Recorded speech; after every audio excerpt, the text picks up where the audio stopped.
আমার ছোট্ট একটা সফরের খুব সুন্দর একটা ঘটনা আজকে তোমাদের সাথে শেয়ার করব। তো দেখো, আমাদের ট্রেন কিন্তু একদম তেজ রফতারে চলছে। তো আমি যেই সিটে বসছিলাম, আমার অপোজিটে একটা বউ দুটো বাচ্চা নিয়ে বসেছে। তো ট্রেনটা ছাড়ার সাথে সাথে না, ছোটো বাচ্চাটা এত কাঁদছে, সবাই খুব বিরক্তি পাচ্ছিল। আমারও বিরক্তি লাগছিল, কন্টিনিউ কাঁদছে, একদম কান ঝালাপালা হয়ে গেল। তো সবাই না বকছিল, এই ওইদিকে যাও, তো ওইদিকে যাও, বাচ্চা নিয়ে ওইদিকে যাও।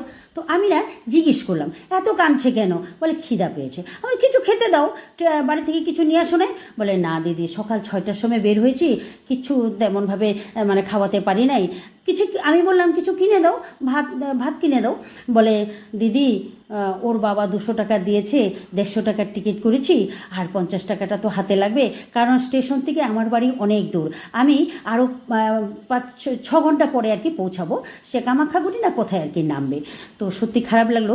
তো আমি তো ছেলের পিসির বাড়ির থেকে ফিরছিলাম। তো তার পিসি না আমার ছেলেকে 3টে রুটি বানিয়ে দিয়েছিল আলু ভাজা দিয়ে। তো আমি বললাম, বাবা একটা রুটি বুনুটাকে দিয়ে দে তো, বুনুটা কাঁদছে।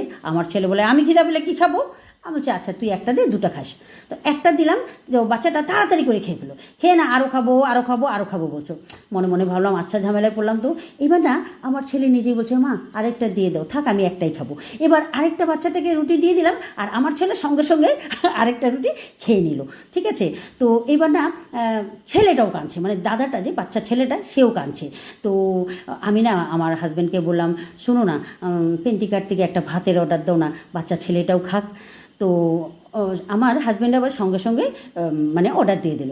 তো অর্ডার দিয়ে যখন লোকটা খাওয়া নিয়ে আসলো, আবার বাচ্চা মেয়েটা মানে ভাই বোন দুজনে মিলেই ভাতটা খেলো। তো এবার যখন টাকা নিতে আসলো, তো আমার হাজব্যান্ড পকেটে হাত দেওয়ার সাথে সাথে আমার পাশের আরেকজন লোক না টাকাটা পেড করে দিল। বলে, আপনার দিতে হবে না, আমি দিচ্ছি, বলে উনি আরেকটা ভাতের অর্ডার দিয়ে দিলেন। হ্যাঁ, তো দেখো, আমি শুধু হাজব্যান্ডকে বললাম, এই কথাটা শুনেই কিন্তু পাশের লোকটার একটা মানে বেশ উপকার করার একটা যে ইচ্ছে, মানে সত্যি ভালো মানুষ তো থাকে, সেই কিন্তু টাকাটা পেড করে আরেকটা ভাতের অর্ডার দিয়ে দিল।